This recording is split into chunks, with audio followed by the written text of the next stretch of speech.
Good morning students.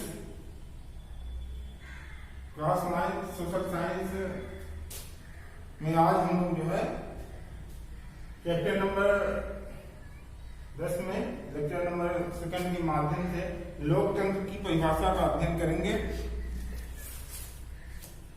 कल जो है हम लोग जो है लोकतंत्र की मीनिंग से अर्थ के बारे में जाने कि लोकतंत्र क्या है। आज हम परिभाषा को देख लेते हैं कि लोकतंत्र की परिभाषा क्या है, तभी हम जो है सही मायने में लोकतंत्र को समझ पाएंगे। अर्थ परिभाषा जब तक हम नहीं समझेंगे तब तक हम लोकतंत्र को सही मायने में नहीं समझ सकते। तो आइए हम लोकतंत्र की परिभाषाओं का अध्ययन आज करते हैं। भारत में लोकतांत्रिक विचारधारा का उदय देश की आजादी के बाद से प्रारंभ हुई। हमारा देश सन 1947 में आजाद हुआ, 15 अगस्त सन 1947 में, और उसी के साथ ही लोकतंत्र की चर्चाएं चालू हो गई भारत में। देश की आजादी के बाद भारत के लिए बनाए गए संविधान भी, जब हमारा देश आजाद हुआ उसके बाद देश के लिए कानून बनाया गया, संविधान बनाया गया। तो जो संविधान बना वो भी लोकतांत्रिक पद्धति को ही अंगीकृत किया गया, यानी उसमें लोकतांत्रिक सिस्टम को डाला गया, लोकतांत्रिक पद्धति अपनाया गया बनाने के लिए। लोकतंत्र को, संविधान को बनाने के लिए लोकतांत्रिक पद्धति अपनाया, यानी कोई एक का योगदान केवल नहीं रहा, बहुत सारे नेता इसमें जो है भागीदारी थे, उनकी भागीदारी थी लोकतंत्र संविधान को बनाने में। लोकतंत्र प्रजातंत्र तथा जनतंत्र को अंग्रेजी में डेमोक्रेसी कहते हैं। जो हमारे देश में लोकतंत्र है इसको प्रजातंत्र के नाम से भी जानते हैं, जनतंत्र के नाम से भी जानते हैं और लोकतंत्र के नाम से भी जानते हैं, जिसको हम अंग्रेजी में डेमोक्रेसी कहते हैं। क्या कहते हैं? डेमोक्रेसी। तो लोकतंत्र अथवा प्रजातंत्र अंग्रेजी शब्द डेमोक्रेसी के दो यूनानी शब्दों से मिलकर बना है। यानी डेमोक्रेसी जो शब्द है अंग्रेजी का वो दो शब्दों से मिलकर बना है, और दो शब्द यूनानी शब्दों से मिलकर के बना है। इसमें डेमोस और क्रेटिया, डेमोस और क्रेटिया को शामिल किया गया, और डेमोस का अर्थ यहाँ पे है जनता के लिए, और क्रेटिया का अर्थ है शक्ति या शासन के लिए, यानी जनता का शासन। यानी लोकतंत्र का अर्थ क्या हो गया, मीनिंग क्या हो गया, यानी जनता का शासन। इस प्रकार डेमोक्रेसी का अर्थ जनता का शासन या शक्ति का होना होता है। कुछ दूसरे शब्दों में लोकतंत्र या प्रजातंत्र में सर्वोच्च शक्ति जनता के हाथ में निहित होती है।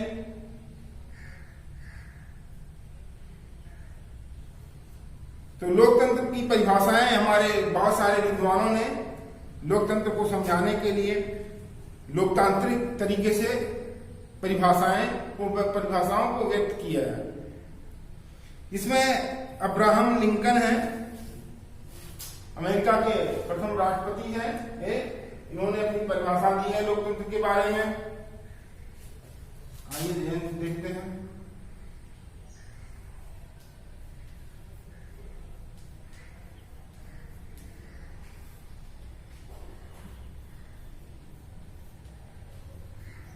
लिंकन के अनुसार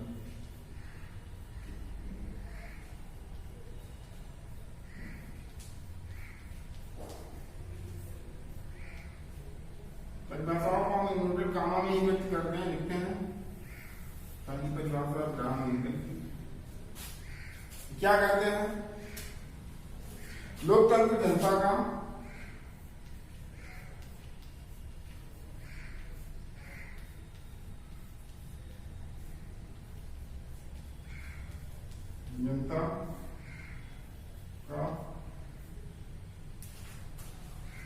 जनता के द्वारा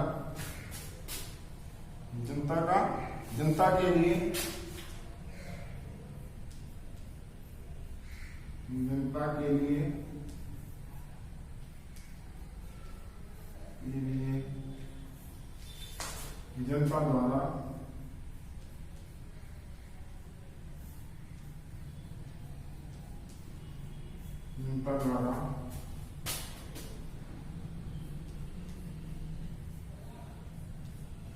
किया गया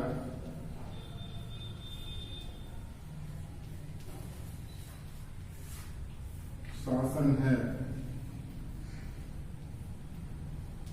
देखिए अब्राहम लिंकन क्या कहते हैं लोकतंत्र के बारे में, अपना विचार इन्होंने क्या दिया कि लोकतंत्र जनता का, किसका, जनता का, और जनता के लिए ही और जनता के द्वारा ही किया गया जो शासन है वही लोकतंत्र है। अब्राहम लिंकन ने बहुत ही स्पष्ट सरल तरीके से परिभाषा दिया। इसी तरह से बहुत सारे हमारे विद्वान हैं जो अपनी परिभाषाएं दी हैं। इसी प्रकार एक बहुत राजनीतिक के जो है महान विद्वान है सीले, प्रोफेसर सीले इनका नाम है। सीले के अनुसार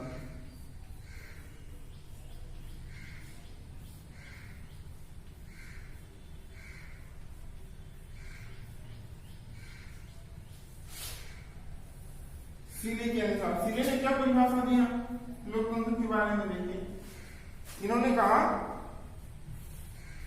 कि लोकतंत्र वह शासन व्यवस्था है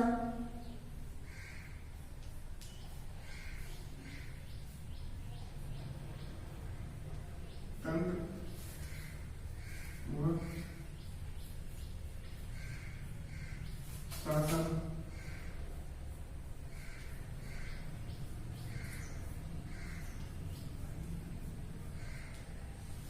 लोकतंत्र वह शासन व्यवस्था है जिसमें प्रत्येक व्यक्ति भागीदार होता है,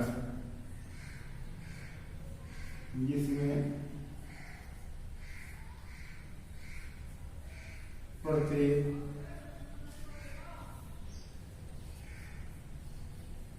व्यक्ति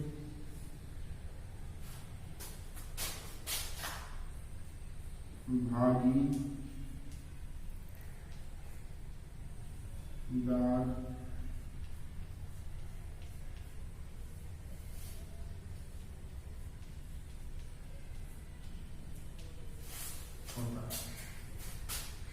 तो फिर प्रोफेसर सीले क्या कह रहे हैं कि लोकतंत्र वह शासन व्यवस्था है जिसमें प्रत्येक व्यक्ति भागीदार हो, यानी सामान्य जनता जो है शासन के कार्यों में सहयोग करती है, वही लोकतंत्र है।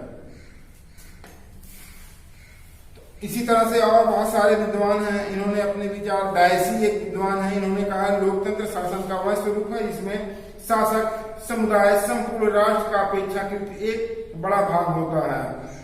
इसी तरह लॉर्ड ब्राइस हैं, इन्होंने कहा कि लोकतंत्र एक ऐसी शासन प्रणाली है जिसमें राज्य के शासन की शक्ति किसी विशेष वर्ग या विशेष वर्गों में नहीं बल्कि संपूर्ण मानव समाज में निहित होती है। तो कितना ही आसान और सरल परिभाषाएं हमारे विद्वानों ने दिया है लोकतंत्र की। इस प्रकार की अगर हम बात करें अर्थ और परिभाषा के आधार पे, अर्थ और परिभाषा के आधार पे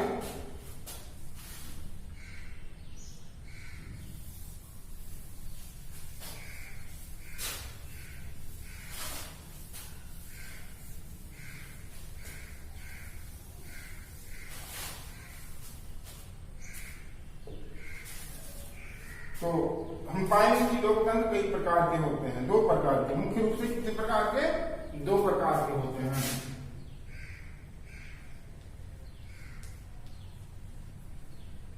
लोक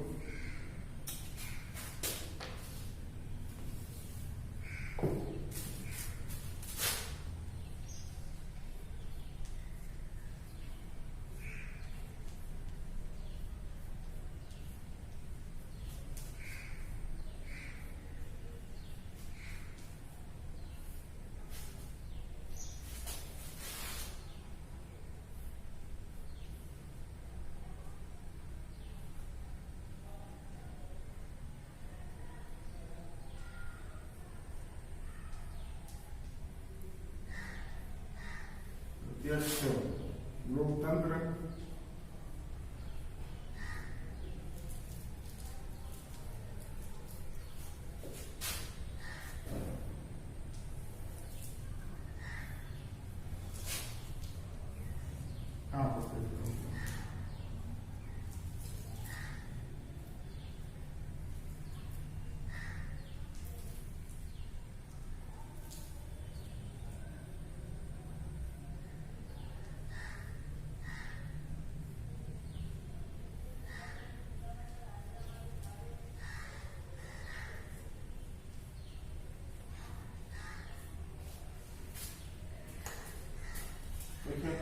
लोकतंत्र दो प्रकार के हैं मुख्य रूप से, प्रत्यक्ष लोकतंत्र और अप्रत्यक्ष, यानी डायरेक्ट डेमोक्रेसी और इनडायरेक्ट डेमोक्रेसी।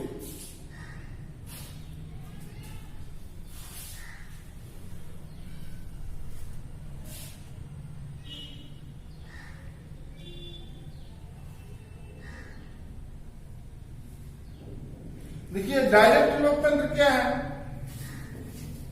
हमारे विद्वान हॉर्नशाह बहुत ही स्पष्ट शब्दों में इन्होंने प्रत्यक्ष लोकतंत्र की परिभाषा को व्यक्त किया है।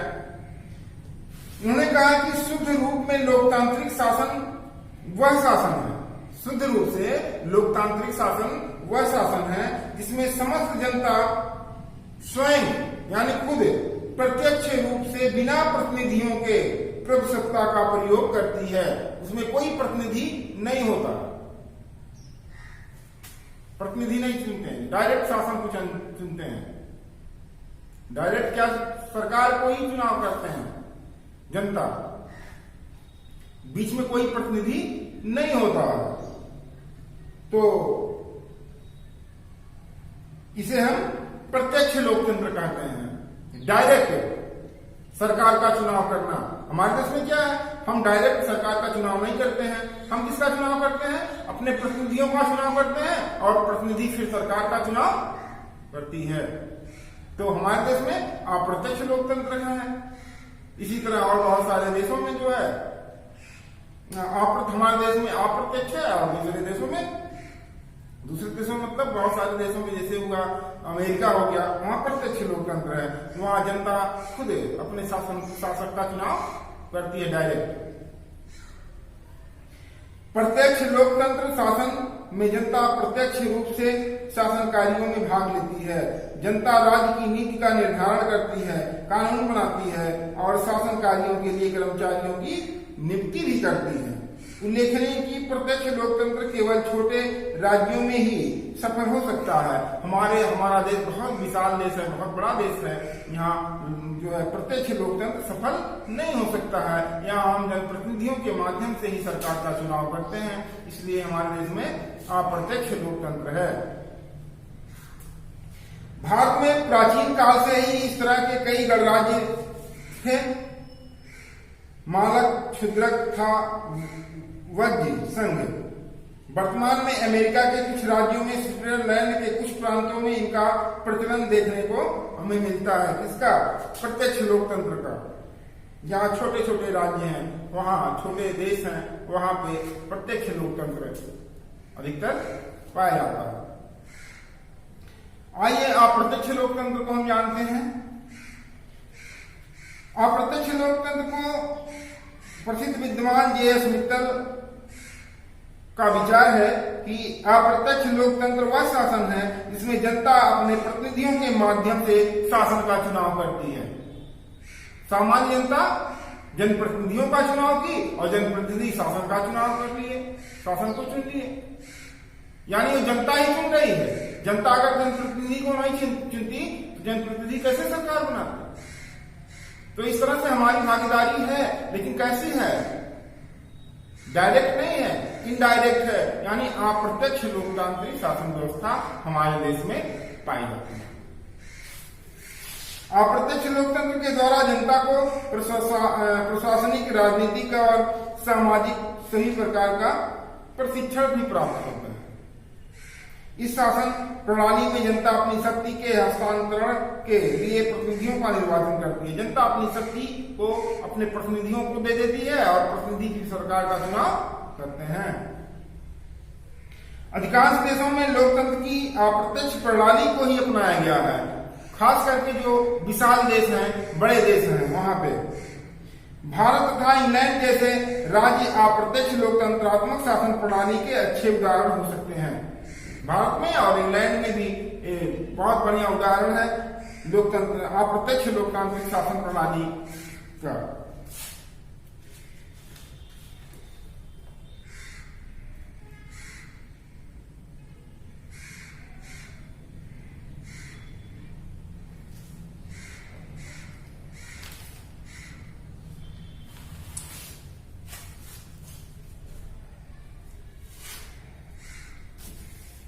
इसमें क्या होता है,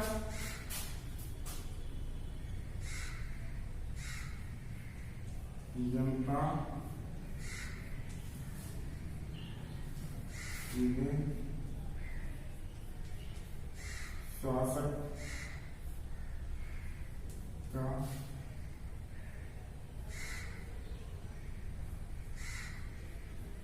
चुनाव करती है। इसमें क्या है, जनता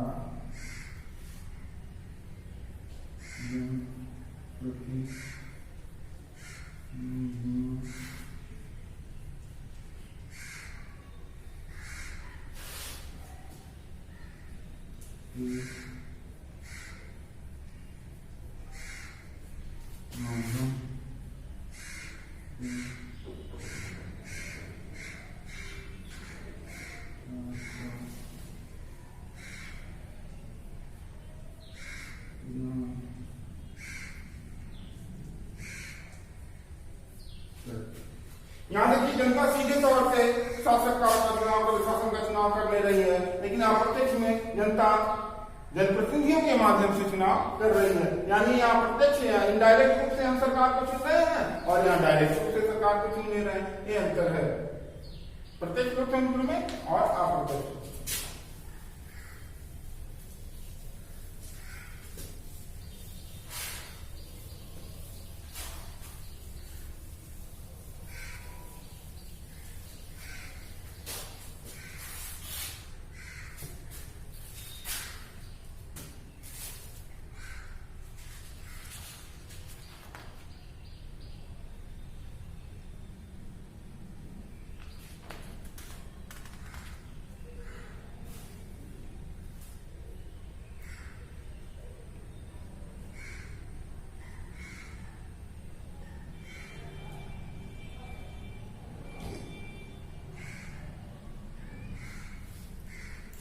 आइए लोकतंत्र की विशेषताओं का अध्ययन कर लेते हैं।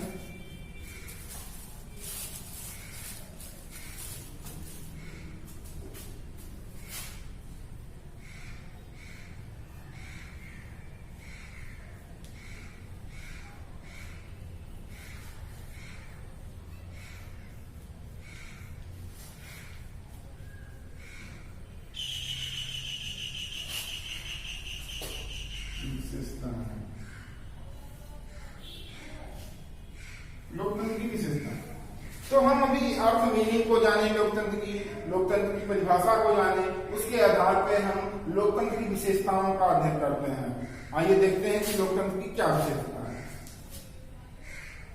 तो लोकतंत्र की जो परिभाषा दी गई उसके आधार पे हम कह सकते हैं कि लोकतंत्र शासन का एक रूप है जिसमें जनता शासकों का चुनाव करती है।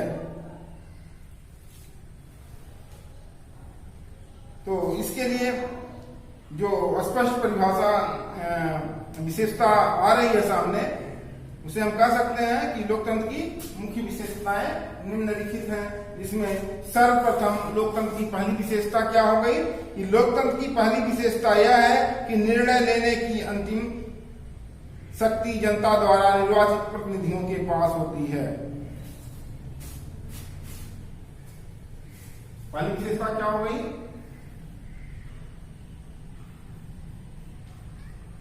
अंतिम निर्णय की शक्ति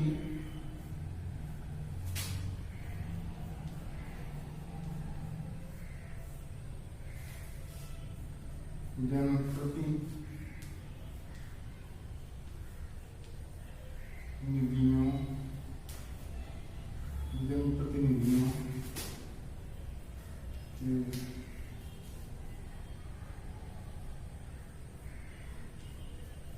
पास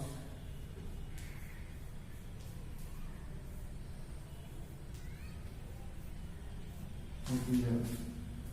अंतिम निर्णय की शक्ति किसके पास होती है, जनप्रतिनिधियों के पास होती है। लोकतंत्र की विशेषता यह हो गई पहली विशेषता।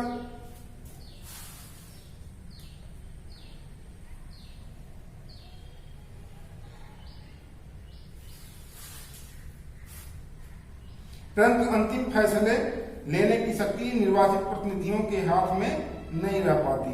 ऐसे देश स्वयं को लोकतांत्रिक होने का दावा तो जरूर करते हैं, किंतु उनके दावा में कोई दम नहीं होता। जनरल मुशर्रफ के शासन वाले पाकिस्तान की गणना ऐसे देशों में की जाती है। पाकिस्तान में भी जनता के प्रतिनिधियों का निर्वाचन होता था और मंत्रिपरिषद का भी गठन होता था, परंतु इन दोनों के पास अंतिम निर्णय की शक्ति नहीं थी। अंतिम निर्णय लेने की अधिकार वहां के राष्ट्रपति के पास ही था। तो पाकिस्तान को हम लोकतांत्रिक देश नहीं कह सकते, क्योंकि जनता तो किसका चुनाव की? जनता किसका चुनाव की? अपने सरकार का, अपने शासन का, अपने प्रतिनिधि का। लेकिन इन प्रतिनिधियों के पास अंतिम निर्णय लेने का शक्ति नहीं है। वहां पे पाकिस्तान में किसका है अंतिम निर्णय लेने की शक्ति? किसका है पाकिस्तान में? राष्ट्रपति का है, और राष्ट्रपति को हम नहीं चुनते हैं। तो इसलिए हम कह सकते हैं कि पाकिस्तान में लोकतंत्र नहीं है। ठीक है,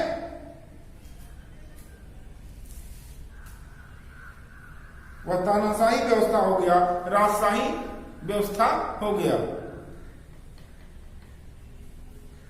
लोकतंत्र की दूसरी विशेषता क्या है? देखिए, लोकतंत्र में चुनाव निष्पक्ष होना चाहिए, यानी किसी पक्ष को लेकर के नहीं होना चाहिए और स्वतंत्र होना चाहिए। तो लोकतंत्र की दूसरी विशेषता क्या होगी?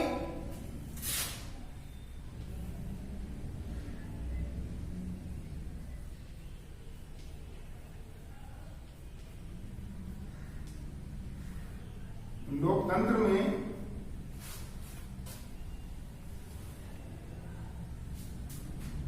चुनाव निष्पक्ष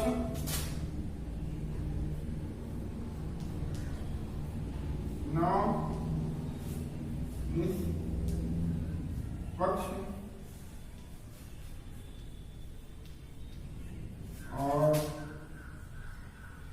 स्वतंत्र होना चाहिए। यानी अगर किसी देश में चुनाव होता है, तो अगर चुनाव निष्पक्ष तरीके से नहीं होता है, स्वतंत्र नहीं रहते हैं लोग, दबाव उन पर पड़ा रहता है, तो वहां पे लोकतंत्र नहीं रहेगा। उस देश में लोकतांत्रिक व्यवस्था नहीं हो सकती है। तो लोकतंत्र की दूसरी विशेषता क्या हो गई कि लोकतंत्र में चुनाव निष्पक्ष होना चाहिए और लोग स्वतंत्र रहें चुनने के लिए अपने सरकार को।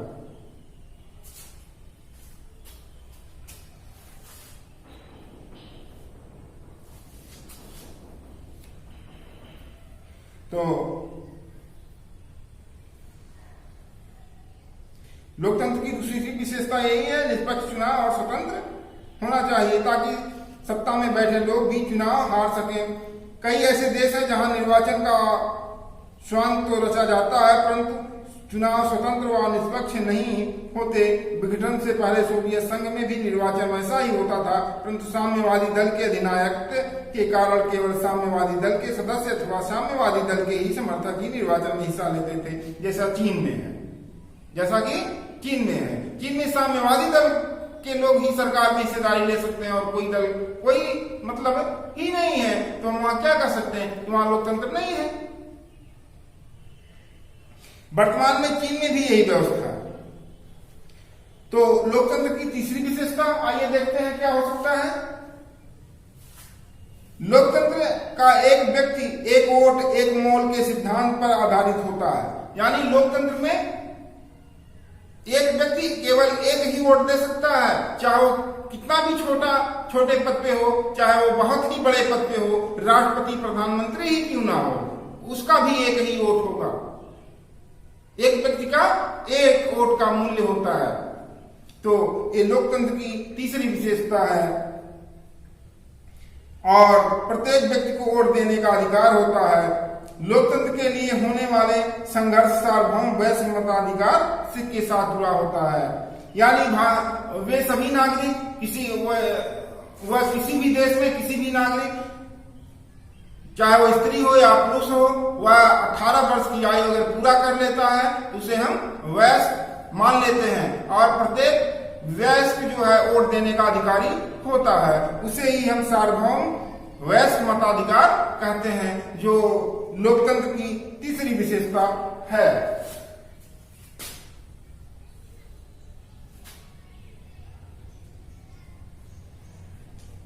तो तीसरी विशेषता क्या हो गई?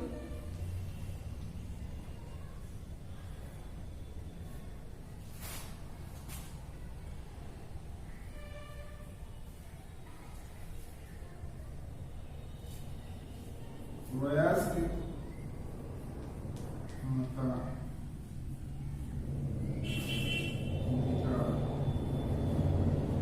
सार्वभौम वयस्क मताधिकार प्रणाली पर आधारित।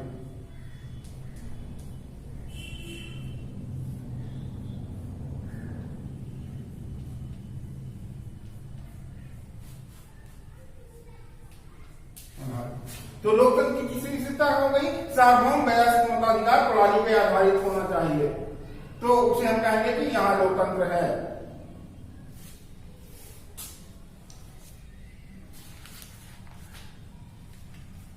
तो ये लोकतंत्र की विशेषताएं हैं, इसको आप डिटेल नहीं कर सकते हैं। तो आज के इस जो है लेक्चर में बस इतना ही, आगे के लेक्चर में और चीजें आपको बताई जाएंगी। Thank you.